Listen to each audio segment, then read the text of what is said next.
Some spirits don't haunt houses. They haunt moments. Little rips in time, worn thin by loss or obsession. If you step into one, you might never come back out the same. It started with a dream. I was standing in the woods behind my cabin, barefoot.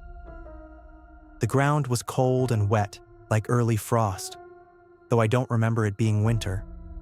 Above me, the moon cracked down the middle, split like an egg, and something black slid out of it, slow and formless. I woke up gasping. The clock on my nightstand read 3:17 a.m. I didn't think much of it at the time, just a weird nightmare and a bad hour to be awake. The second night was the same. Same dream, same cold, same broken moon spilling that oily dark, same wake up. 3:17 a.m. By the third night, I was starting to dread sleep, but exhaustion wins eventually.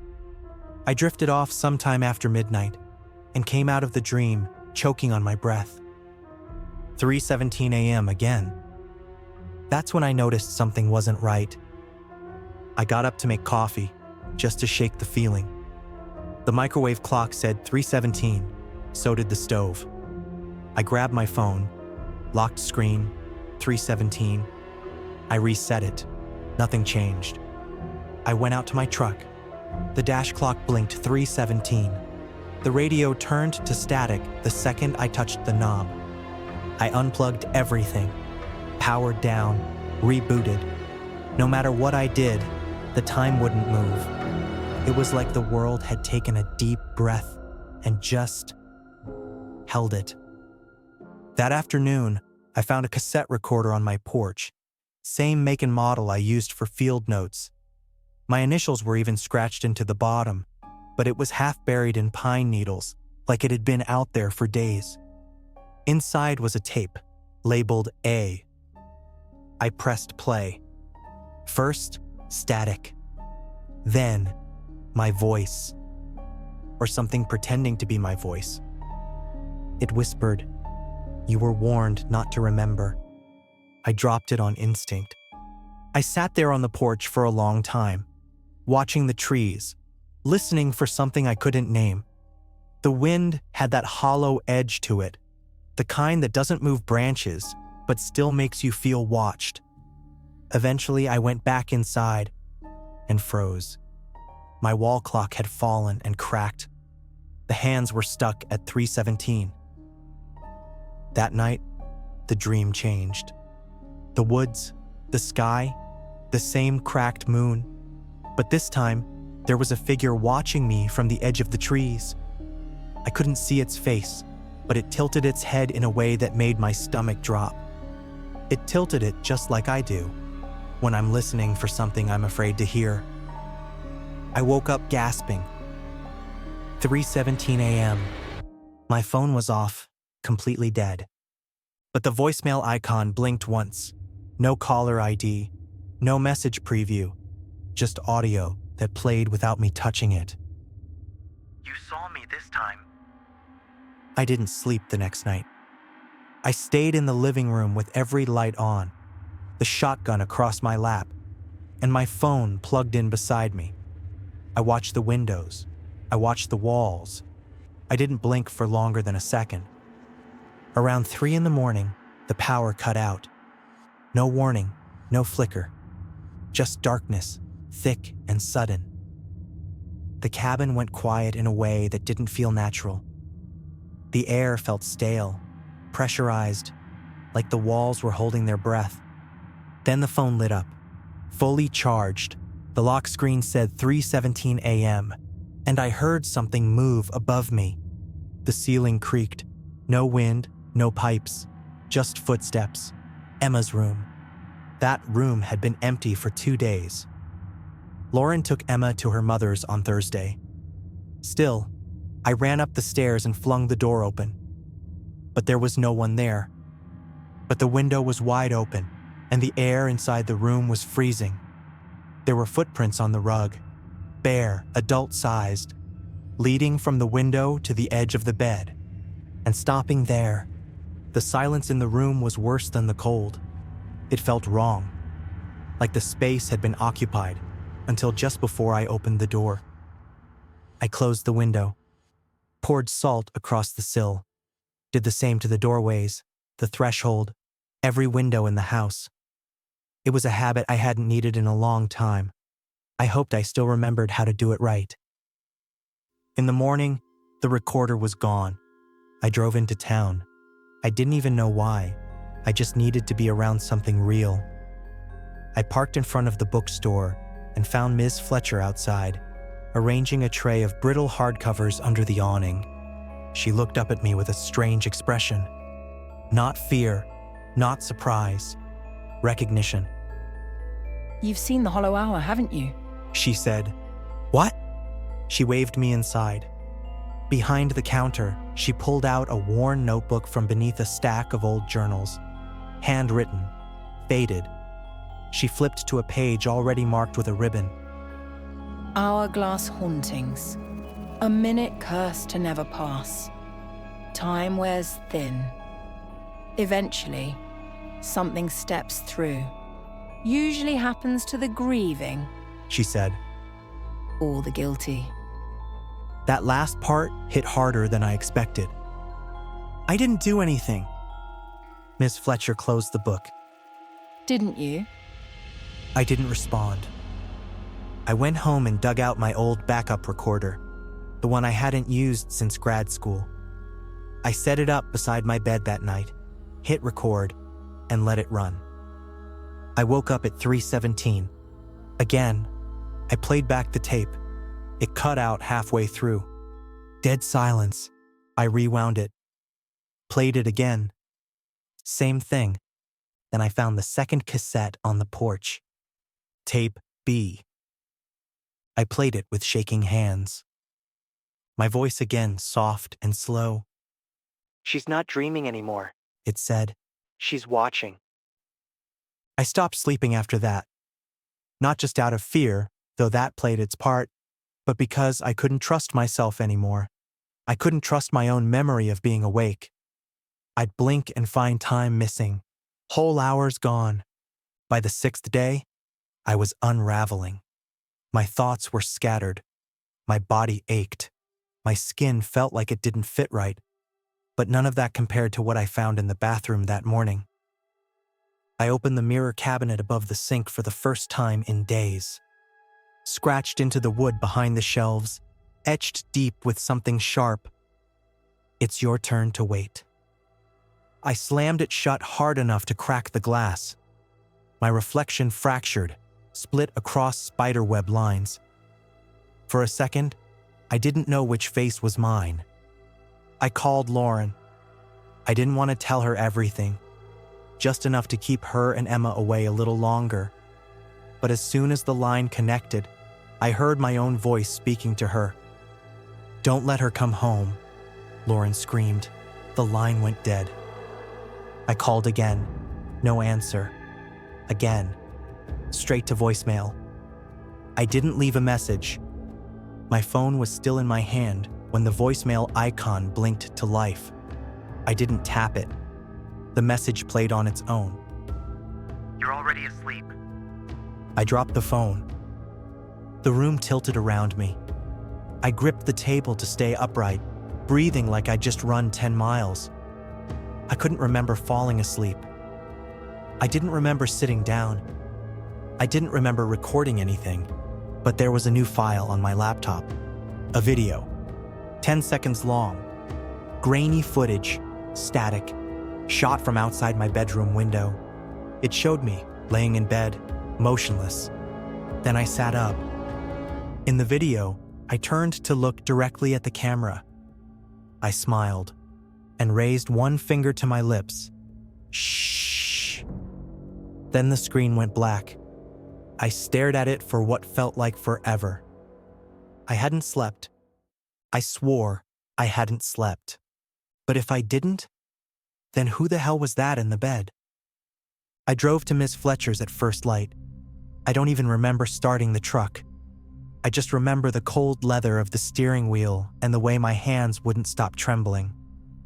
When she opened the door, she didn't ask what was wrong. She just stepped aside and locked it behind me. Show me your palms. She said. I held them out. My skin was cracked from the cold, fingers twitching from fatigue. But that wasn't what she was looking at.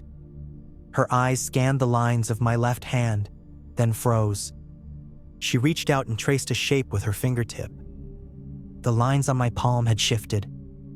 A pattern I'd never seen before. 2 looping curves overlapping like an hourglass, bent sideways. That's not a mark of time, she said. That's a tether. Something's bound to you. I sat down hard on the nearest stool, heart racing. I don't know what I've done, I said. There were tapes, dreams, a second me. I saw it. It looked exactly like me. Miss Fletcher didn't look surprised. She reached under the counter and pulled out a small book I'd never seen on her shelves. It was bound in something too coarse to be leather. Its cover had no title, just a symbol stamped into the surface. An hourglass, upside down. She opened it to a bookmarked page and turned it toward me. The writing was old, cursive, almost too tight to read. But the drawing beside it was clear enough. 2 men, identical, one asleep, the other standing over him, mouth open in a silent scream. It's called a mirror soul, she said. a kind of reflection born out of memory and regret. They don't haunt homes, they haunt selves. I couldn't look away from the sketch. Why me? Because you're holding on to something you won't let time take. When you cling to a moment that hard, it doesn't die. It splits. I tried to laugh. I haven't done any rituals. I haven't called anything, You didn't have to. she said. You kept feeding it every time you refused to let go. The hollow hour doesn't need blood, just stillness, just repetition. It only needs you to stay. And once the mirror soul forms, She closed the book. only one of you gets to keep existing. I went home and searched every drawer until I found my old field recorder, the one I hadn't used in years. I set it beside me, hit record, and waited for 3:17 to come again. When it did, the second hand ticked, then kept ticking. 3:18. I let out a breath I didn't know I'd been holding. But before I could relax, I heard it. The front door creaked open. I turned, shotgun in hand. Nothing, just the recorder. Still rolling, still whispering. And my voice on the tape. You blinked. I didn't sleep. I sat there for hours with the recorder still running, afraid to move, afraid to listen to any more of it. The whisper echoed over and over in my head. You blinked. Not a warning, not a threat, just a quiet acknowledgement, like a dealer revealing the final card. At dawn, I stepped outside. The frost hadn't melted yet, and my boots crunched through the crusted ground as I walked the perimeter of the cabin. I wasn't sure what I expected to find. Then I saw the footprints. Same as before. Bare, human, same scar on the heel as mine. But this time, they led away from the house, not toward it. Straight into the woods, step after calm step. No drag, no hesitation. The prints ended 30 feet past the tree line. Just ended, like whatever had made them stopped walking, and disappeared. I stared at that last imprint in the dirt, pressed in deep, like someone had stood there for a long time, listening. I went back inside and played the tape again. The whisper had changed. We've switched. I played it twice more. It didn't change. Still my voice. Still that same calm, detached tone. We've switched. Not you. Not me. We. I didn't know what that meant. Not really. But it felt final. Like something irreversible had taken place, and I had missed the moment it happened. I grabbed my phone out of habit and tapped the screen. 3:17 a.m., but the sun was already up. My clock on the wall said 7:42. The phone blinked again. The reflection in the black screen blinked after I did, only by a second. But enough. I backed away, tossed it onto the counter, and opened my laptop instead. The desktop background had changed. I hadn't touched it. A new file sat in the middle of the screen. Untitled _3-17.mp4. No memory of making it, no timestamp, just 10 seconds long.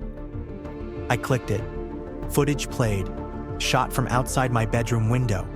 Me, laying in bed, still, peaceful. Then I sat up, turned toward the camera, smiled, and raised a finger to my lips. Shh. The video ended. I slammed the laptop shut and sat back in the chair, heart pounding. I knew that smile. It wasn't just mine, it was exactly mine. Same twitch in the corner of the mouth, same slight tilt of the head, but the eyes were hollow, empty. That night, I didn't wait inside. I printed out an old journal entry from years back, notes from a hike I took on Bear Ridge. Nothing special, a personal log I'd never shared with anyone. I highlighted details I knew the copy couldn't possibly know. The way the mud pulled off my boot, the bird call I still couldn't identify, the taste of pine sap I accidentally got on my tongue. Then I wrote down the one memory that mattered most. The one thing it couldn't take. The moment Emma ran to me at the door after I got back, arms open, hair a mess, yelling, "You're stinky," and laughing so hard, she fell over. At 3:15 a.m., I sat on the porch with the shotgun and that paper in my lap. At 3:17, I began to read. "I am Evan Whitlock," I said into the dark. I remember Bear Ridge. I remember the hike, the mud, the sap, the sound of that bird I still don't know the name of. The trees didn't move. The wind didn't stir. The woods held their breath like they were listening. I read louder. I remember my daughter's voice. I remember her laugh when she said I stank. I remember how she ran too fast and tripped. I remember picking her up. The porch boards creaked behind me. I didn't turn. The temperature dropped. Fast.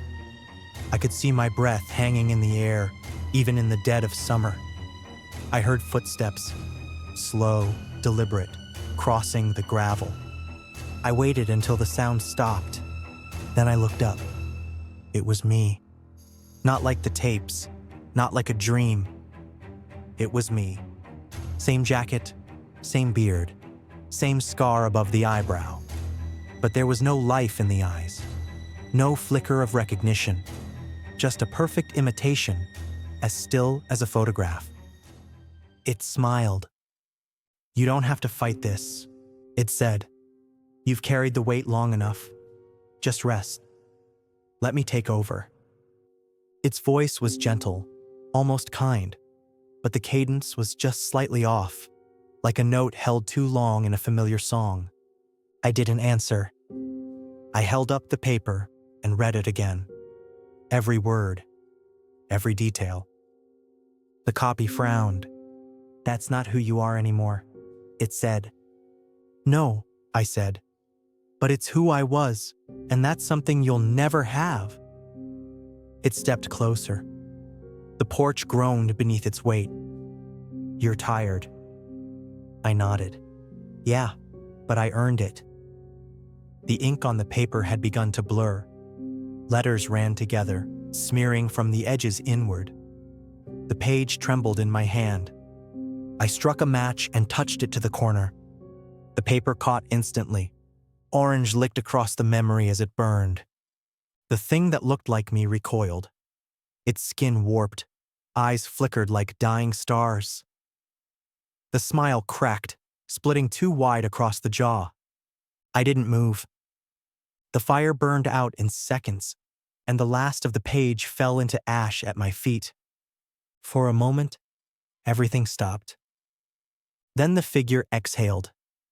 It staggered once, then smiled again, but this time it looked tired, hollow, like something had let go. It turned and walked back into the woods. No sound, no footprints. Gone. I sat there long after it vanished, watching the woods, waiting for something to change, for the cold to lift, for the silence to break. But nothing did. Not at first. Then the recorder on the porch clicked off. I looked down. The display read 3:18 a.m. And this time, it kept going. 3:19, 3:20. I felt something shift in my chest. A weight I hadn't realized was there loosened, just enough to let me breathe again. Inside, the clocks had all started ticking.